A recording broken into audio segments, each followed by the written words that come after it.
For almost a century, a different Middle Eastern shadow war has been waged between two unlikely nations, Israel and North Korea.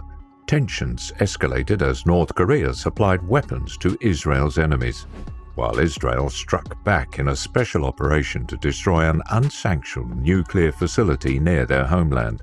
How did two countries so far apart in both distance and culture become enemies? And how is North Korea secretly waging a war against Israel? A new nation of refugees. In the early 1900s, European Jewish populations began to reconnect with their ancestral homeland and their culture. Thousands of people started traveling or immigrating to Palestine, where many Jewish holy and historical sites were located. World War II severely hampered this trend of migration as Jewish populations were hunted down, imprisoned, and killed. Roughly 6 million Jewish people were killed during the Holocaust of World War II. But these atrocities also cemented the migration trends that were already underway. As Axis powers took more land, Jewish populations were forced to flee. Hundreds of thousands of Jewish people were displaced from their homes unwillingly. In Germany alone, over 340,000 Jewish people departed their homes to become refugees in foreign lands.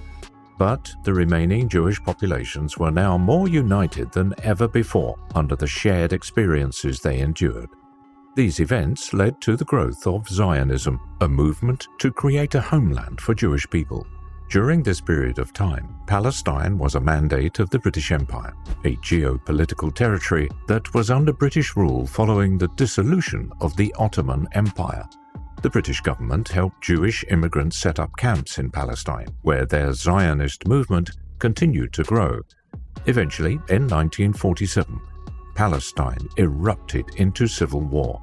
But the United Nations voted in favor of the Jewish populations who were in need of a home, and Palestine was divided into two territories, one for the Arab natives and another for the Jewish people returning to their ancestral home. Even in these early days of what would become Israel, the combat was far from traditional. Both sides used guerrilla tactics and terror to wage a dirty war, and these tactics still endure to this day. After a year of bloodshed, the fighting drew to a temporary close. The Green Line was established, and Jordan ceded some of their territory to Israel in what would become the West Bank. A year later, and the new country of Israel was admitted to the United Nations in 1949. During the first decade of Israel's independence, the Jewish population more than doubled, and by 1970, over 1 million Jewish immigrants returned to Israel. Even after Israel achieved independence, guerrilla fighters called the Palestinian Fedayeen continued to attack the civilian population of Israel. Israel began making secret pacts like the Protocol of Sèvres, which brought Israel closer to European nations while creating enemies in other Middle Eastern and North African countries like Egypt. Meanwhile, the US government recognized Israel early into the country's history. But the relationship with the US would be tested in the 60s. The US recognized the need to establish diplomatic relations with Arab nations who controlled vast supplies of oil, and that put both the US and Israel in a tough spot. To make matters worse, Israel established their own nuclear program, which drove a wedge between the US and the newly formed Jewish country. In spite of these problems, the US supplied weapons to Israel to establish a policy of qualitative military edge, which would arm Israel with better weapons than their adversaries who outnumbered them. Throughout the years, the US and Israel have gone back and forth on some issues, but Israel has mostly remained in line with the US's ideals and missions in the Middle East, and the US has continued to support them in return. However, this camaraderie has drawn ire from one of the most reclusive and politically aggressive nations in the world, North Korea. North Korea sets its sights on Israel. North Korea first got involved in Israeli politics when the nation sent 20 pilots and 19 non-combatants to Egypt during the Yom Kippur War of 1973. Once there, the North Koreans piloted Soviet-supplied MiG-21 fighter jets, and Israel managed to take one down while a second was shot down by friendly fire. A decade later, and North Korea declared Israel an imperialist satellite state of the United States and NATO.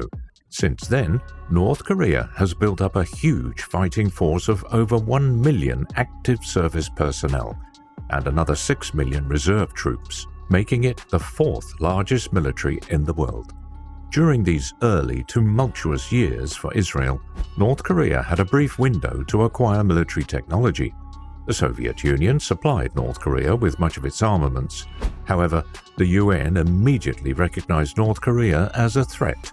Since the collapse of the Soviet Union, the West has implemented constant sanctions that have crippled military technology sales and supply to the East Asian nation. Today, North Korea's KPA, or Korean People's Army, still has huge numbers, but their weapons are aging Cold War-era relics. But North Korea managed to gain two key advantages that it continues to use to this day. North Korea's biggest global threat comes from their nuclear program and their illegal weapons of mass destruction. Because of the nation's political and social isolation, experts agree it's unlikely North Korea possesses nukes on par with other nuclear-capable nations, but as history has shown, even a small nuke can cause unparalleled destruction and death.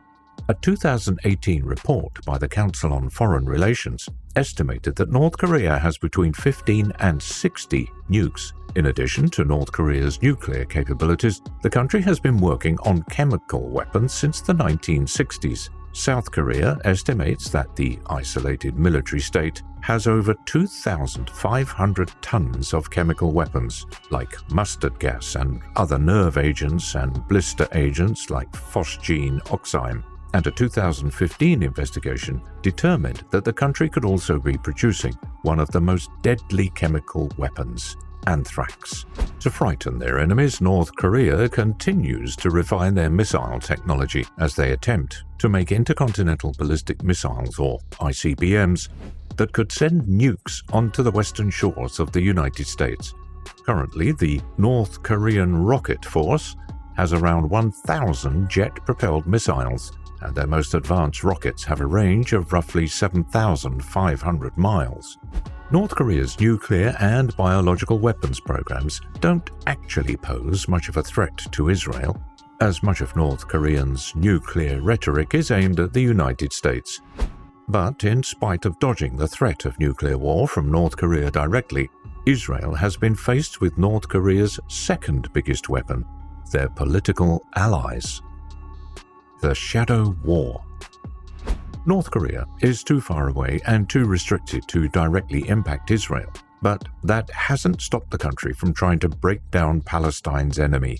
Following their embarrassing losses to Israel, North Korea has supplied weapons and rockets to Israel's enemies, including Syria, Iran, and Egypt. Syria has also laid claim to portions of Israel, while Iran aligns with North Korea's anti-American stance. The biggest clash in the shadow war between North Korea and Israel went down back in 2007 during Operation Outside the Box. Israel's National Intelligence Agency, Mossad, was watching Syria's new president, Bashar al-Assad, who was meeting with North Korean emissaries to bring better weapons to Israel's aggressive neighbor. The Mossad reports were backed up by America's own intel that connected the Assad regime to North Korea. During Mossad's investigations, Israel discovered that Syria's head of the Atomic Energy Commission, Ibrahim Otman, traveled to the UK under a false name. Israeli officials gained access to Otman's computer and found a photo of him alongside Chon Chibu, a top North Korean nuclear physicist. Instead of assassinating Otman, Israel turned to the US, and together they found that North Korea and Syria were working on a nuclear facility, while Iran was dumping $1 billion to fund the project. The facility was unguarded and remote, a clever disguise since a reinforced military base would be a red flag that Syria was building something terrible. A Mossad spy infiltrated the facility and obtained pictures of the remote base. Afterwards, Israel raided the facility, taking samples of the soil and materials from inside. The samples confirmed nuclear radiation was inside the facility. Independent sources identified that the nuclear material at the site came from none other than North Korea. At the same time, Iranian General Ali Reza Askari vanished from the country, leaving some to speculate he supplied the West with information on the project. On September 6, 2007, Israel scrambled 10 McDonnell Douglas F-15 Strike Eagle fighter jets with laser-guided missiles, along with F-16s and Electronic Signals Intelligence, or ELINT planes, to fly to the facility and take it out. On the way, the Israeli force took out a radar site using both conventional weapons and electronic warfare. In addition to traditional bombing, the ELINT planes hacked Syria's air defenses and broadcast a fake sky to disrupt Syria's defensive reaction, allowing the planes to fly virtually undetected.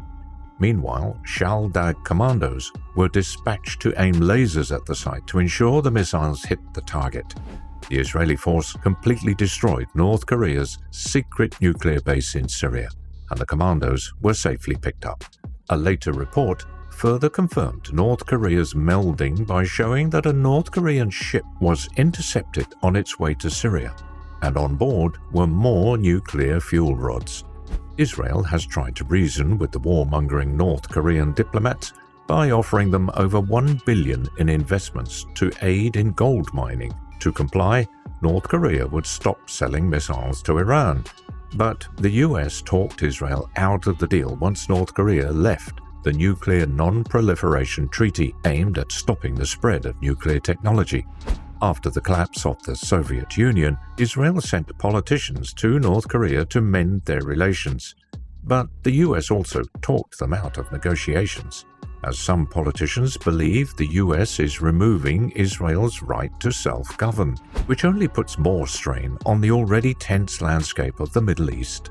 In recent years, North Korea has continued its shadow war by arming the Palestinian Islamic fundamentalist militia, namely Hamas, during the 2014 Gaza war.